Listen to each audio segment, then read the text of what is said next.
La raison pour laquelle, quand le soleil passe à l'horizon, c'est-à-dire tout autant que le soleil est en dessous de l'horizon, on appelle le créateur Amon. Mais quand il passe l'horizon, on l'appelle Kepri ou Ré-Oranti. Vous savez pourquoi? Parce que je me suis des fois, j'ai eu des discussions avec des gens qui ont étudié la physique. La chose, c'est qu'il y a la physique quantique. Le soleil dispensant des photons dans l'univers, donc ils sont des grains d'énergie. La raison pour laquelle Dieu change de nom, c'est parce que Amon, c'est pas la fréquence énergétique de Kepri. Est-ce que vous comprenez l'affaire? Donc, ce qui veut dire que l'interrupteur a même un nom. D'accord? Et regardez une chose. Je commence par célébrer 220 volts. C'est-à-dire que ici, dans la pièce, il passe 220 volts. D'accord? Donc, loué sois-tu, ô Ré-Oranti, toi qui te lèves à l'horizon oriental du ciel. Donc, regardez, je vais vous montrer ça tout à l'heure. Je suis debout, le sol orienté vers l'est, les mains orientées vers l'est, comme les ancêtres faisaient condition du temps. D'accord? Toi qui dispenses ton énergie dans la création, car tu es la seule source d'énergie inépuisable de la création. C'est toi qui anime tout ce qui vibre, tout ce qui vit, tout ce qui bouge, tout ce qui se met en mouvement. Et tout ce donc qui est en mouvement, dont le mouvement n'est pas perceptible à l'œil. Mais c'est toi qui anime tout de ton mouvement et qui rend possible l'impossible par le fait que tu mettes ton énergie. Gloire à toi de faire tout ça. D'accord? Bon. Maintenant, regardez une chose. Si je veux aller brancher, comme il a dit, le téléphone portable à la prise qui est ici. Vous savez que cette prise est reliée à un fusible. Donc, je vais dans le bloc de fusible et je suis obligé de monter le fusible qui correspond à cette prise, de monter le fusible qui correspond à la salle pour qu'il puisse allumer la lumière. Parce que si le fusible de la salle est éteint, ben, tu auras beau appuyer, il va rien se passer. C'est pas que l'énergie ne passe pas, l'énergie passe. Mais la problématique de fond, c'est que lorsque tu vas appuyer sur l'interrupteur, il se passera rien. Donc il faut élever le fusible. Il faut élever le fusible de cette prise-là. Il faut élever le fusible de la clim. Vous savez, vous avez le symbole clim. Donc il faut élever le fusible de tout ce qui va fonctionner. D'accord? Donc je vais élever le fusible. Loué sois-tu au chou, l'air, Tefnout, l'eau, Geb, la terre, Nout, le ciel, ou Siré, dispensateur de connaissances, Aseta, dispensatrice d'énergie, et Rou, grand vainqueur du mal, Nafisatou, qui a épaulé Aseta, loué sois-tu, Impou, qui connaît le chemin dans l'invisible, Djéouti, qui est la voie de la connaissance, Aseta, la grande maîtresse, la grande guide, voyez, c'est chaque épouse de Djéouti. Out-Or, épouse des roues, des Mahat, qui vous habitent tous.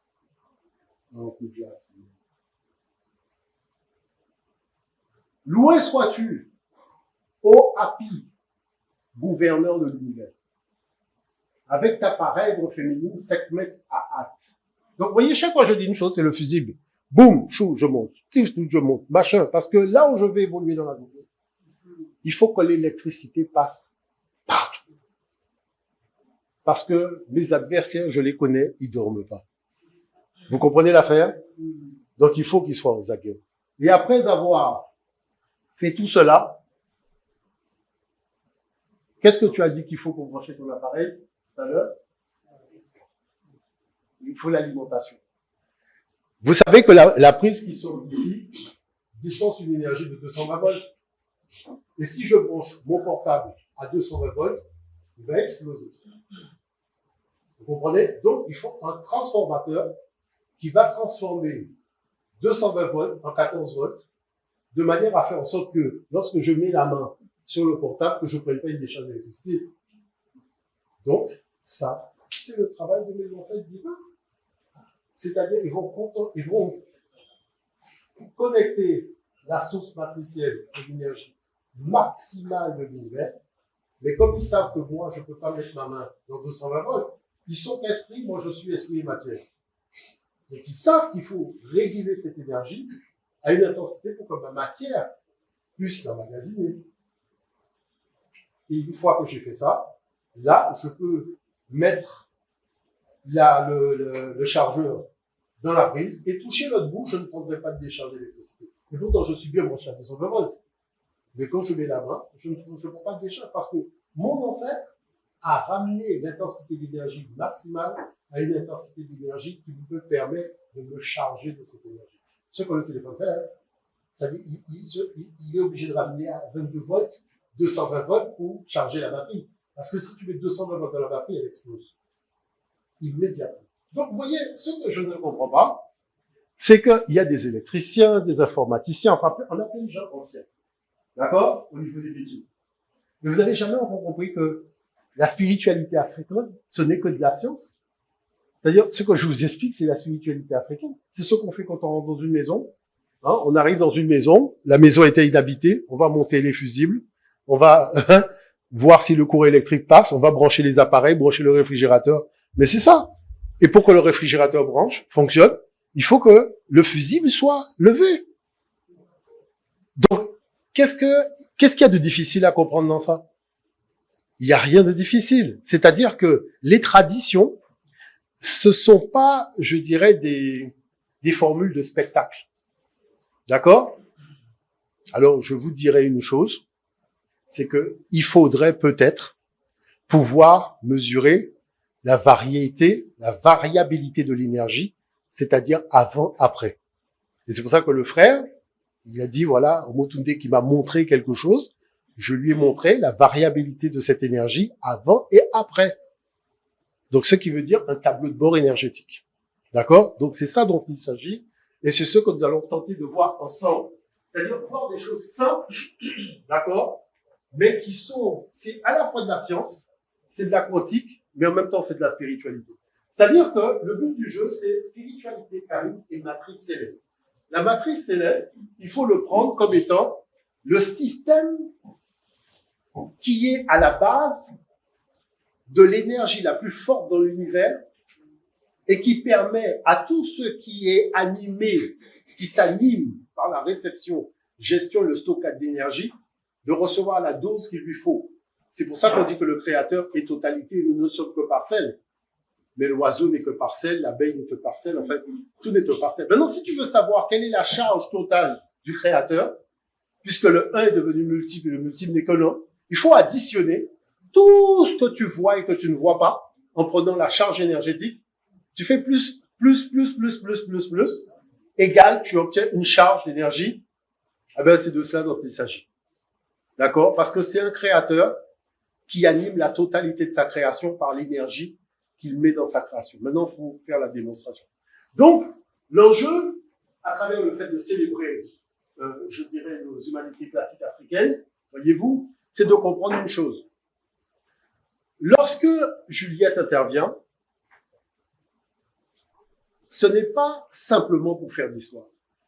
C'est ça l'enjeu de nos interventions, qui fait que c'est des interventions complexes.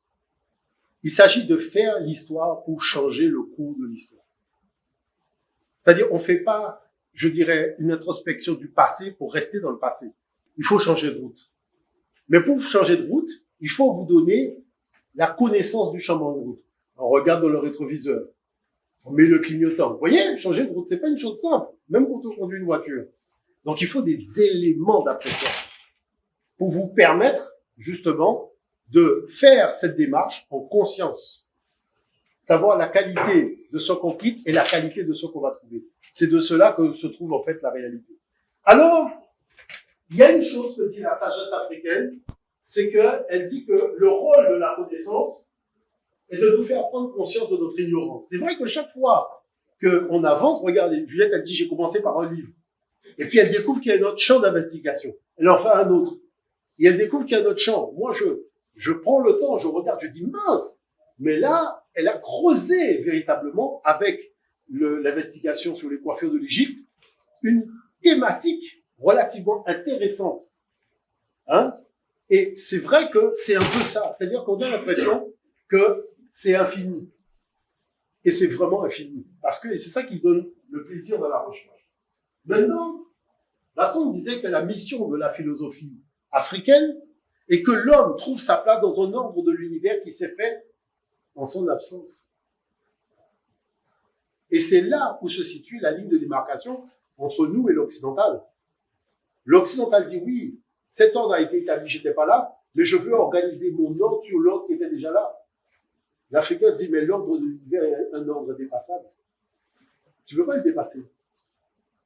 Et c'est ça les enjeux. C'est là où on voit la notion de jeune peuple. Donc, lié à la matrice céleste, on va faire rapidement. Vous savez, il y a un cycle qu'on appelle le cycle de 365 jours, qui est le cycle du zodiaque.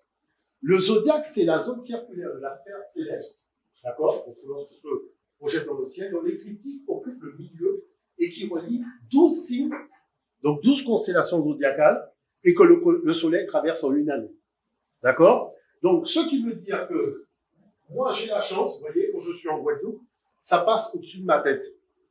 Donc, c'est pour ça que j'ai fait pris un matelas, je me suis installé la nuit dehors et j'ai vu, vous voyez, ici, donc la Terre, elle est là, vous avez le Soleil, et la ligne qui percute ces 12 constellations, c'est ça qu'on appelle l'écliptique, que nos ancêtres appellent la voie navigable de Dieu. Vous voyez, qui représente une espèce d'équateur céleste. Mais ce qui est important, c'est que dans sa course énergétique, il y a 12 prises. Est-ce que vous comprenez? 12 constellations qui sont 12 prises. Et voilà la réalité cachée maintenant de la tradition africaine. La prise n'est pas toujours la même. Elle varie selon des séquences. Et vous avez vu, là, c'est la séquence donc de 365 jours avec les 12 mois de l'année. Bon. Donc, si vous prenez le plafond de Denguera, non seulement vous retrouvez, vous voyez, on a pas tout ça, mais on a aussi le don de ces signes du zodiaque en Médounétcher, en égyptien ancien. Donc, qui fait que personne au monde ne peut se soustraire de la connaissance africaine. C'est-à-dire, pour venir au monde, il faut passer par l'une des constellations. Et ces constellations, c'est une découverte de nos ancêtres. Le nom, c'est nos ancêtres qui leur a donné. Et regardez bien une chose. La plupart de ces constellations, ce sont des éléments vivants dans la création. C'est-à-dire, il y a le bœuf, vous voyez, il y a le scorpion. Enfin, c'est-à-dire que, à partir de là, ça veut dire que dans le bœuf, il y a quelque chose qui est supérieur au bœuf. Alors, vous allez me dire, mais quelle est l'importance de connaître ça? Vous savez, chez moi, en Guadeloupe, les syndicalistes disent souvent, au mois de mai, telle date, il nous est arrivé ça. Au mois de mai, telle autre date, il nous est arrivé ça. Au mois de mai, au mois de mai, au mois de mai, au mois de mai. Bon, je dis, les gars, un moment au mois de mai, hein, il faut savoir quel est le problème du mois de mai.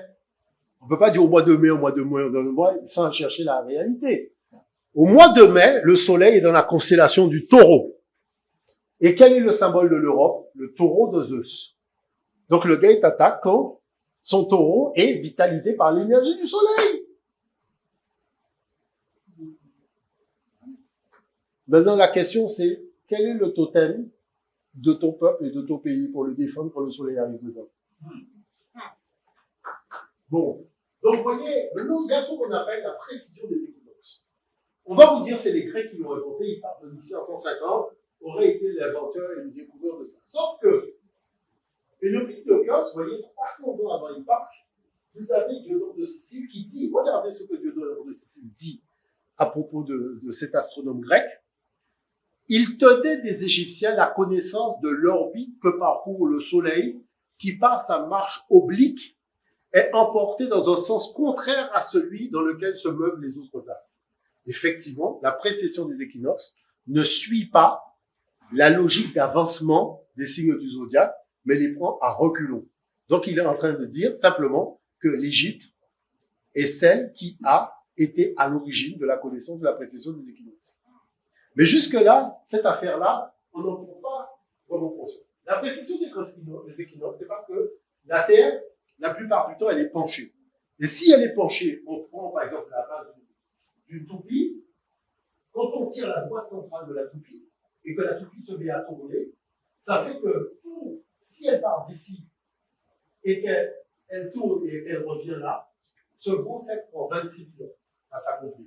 Vous voyez? Donc, si nous considérons que la Terre est une toupie qui tourne sur elle-même, tout en étant penchée, on découvre un grand cercle d'une inclinaison de 23,6 degrés que fait la droite qui traverse la toupie en son centre, au-dessus de la toupie lorsqu'elle commence à ralentir.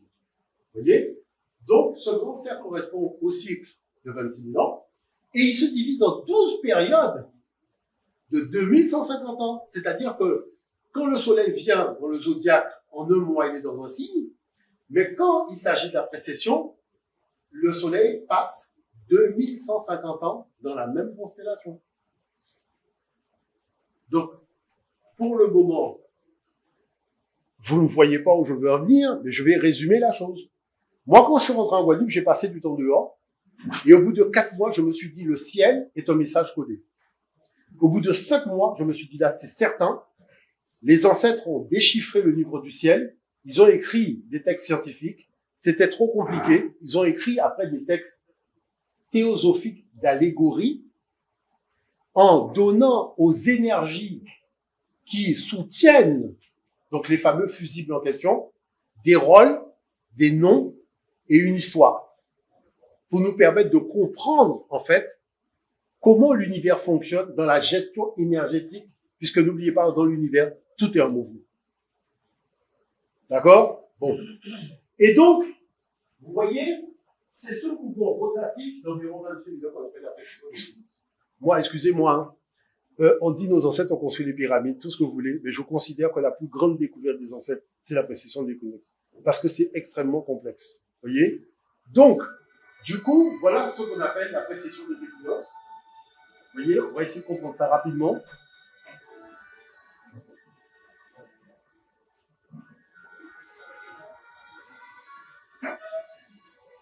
La Terre, notre vaisseau spatial.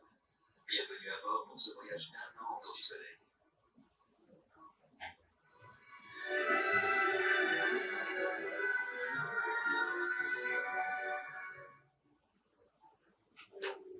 Cette semaine, c'est l'équinoxe, le début du printemps. Nous ressentons notre périple autour du Soleil grâce aux saisons. Hiver, printemps, été, automne, de nouveau hiver. Comme son axe est incliné, la Terre se présente au Soleil sous des angles différents. Quand la Terre est ici, le Soleil, à midi, est à la verticale de l'hémisphère sud. Là-bas, c'est l'été. Alors que la plus grande partie de la journée, l'hémisphère nord est à l'ombre. C'est l'hiver. Puis, au fur et à mesure que la Terre avance sur son orbite, la ligne où le Soleil tape à la verticale monte vers l'équateur. Alors,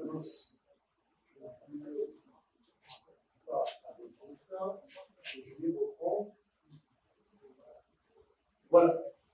Qu'est-ce que ça veut dire ça? Parce qu'il faut quand même expliquer 2-3 petites choses rapidement. Vous savez que nous, en Guadeloupe, comme nous sommes ici, là, 2 fois, nous n'avons pas d'ombre. C'est-à-dire, il y a des jours où quand on se met debout comme ça, à midi, on n'a pas d'ombre. C'est-à-dire, là, c'est un truc de malade, parce que le soleil est au-dessus de ta tête. Qu'est-ce que vous comprenez? Le disque solaire au-dessus de la tête de notre divinité. Vous comprenez? Et vous comprenez maintenant l'auréole que les Européens ont fait derrière la tête. Parce que, regardez une chose, vous allez comprendre la chose, je vais vous montrer ça. Très simplement, parce que c'est une petite chose un peu technique. Voilà. Je vais vous montrer ça. Je vais l'arrêter comme ça. La verticale monte encore vers le nord. Et là, au mois de juin-juillet, l'hémisphère nord se... Voilà. Vous voyez, ici, c'est la limite, vous voyez, au niveau du plateau de Kizé, c'est la limite où, lorsque vous êtes debout, à midi, le soleil est au-dessus de votre tête. Après, ça n'arrive pas. C'est-à-dire que le soleil ne va pas au-delà. Il envoie ses rayons et il ne va pas. Donc, les divinités kabites ont le soleil au milieu de la tête, mais lorsque vous voyez l'égrégore Jésus, il a le disque solaire derrière la tête.